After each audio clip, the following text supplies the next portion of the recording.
pergi beraya. Selamat Hari Raya, wajah berseri ria. Selamat Hari Raya, kita bersukaria, bersuka-suka juga. Maaf mohon dipinta.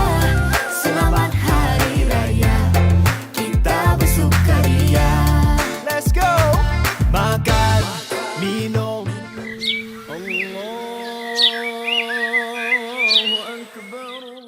Assalamualaikum semua. Selamat Hari Raya. Maaf Zahir dah batin. Hari ni Aina ada buat open house tau.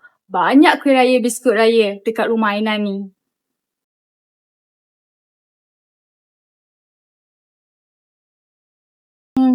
Lawa kan?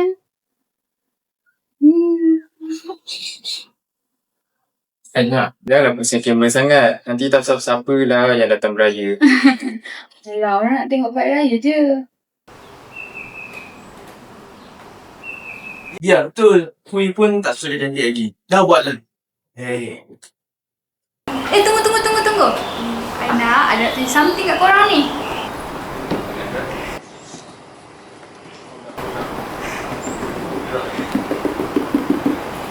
Korang rasa apa? Weh, cover lah depan kotak tu. Itu kan details kau. Alah, followers semua baik-baik lah. Okey lah korang. Aina nak end live dah ni. Terima kasih yang join. Jumpa lagi. Bye-bye.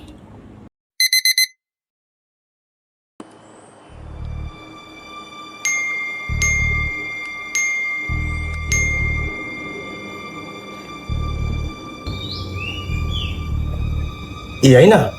Siapa tu? Kenapa dia kata nak datang rumah? Dia tak tahu. Aina tak kenal. Aina ingat nak tengok kuih je. Tak salah pun nak share raya-raya ni. Mesti setengah orang tu dah ambil kesempatan tau. Kita tak tahu siapa tengok. Alah, bukan salah kau pun Aina. Kalau kita tak hati-hati, orang lain boleh nampak apa yang kita tak sengaja kongsi. Okey, jom. Aku ajar damage control.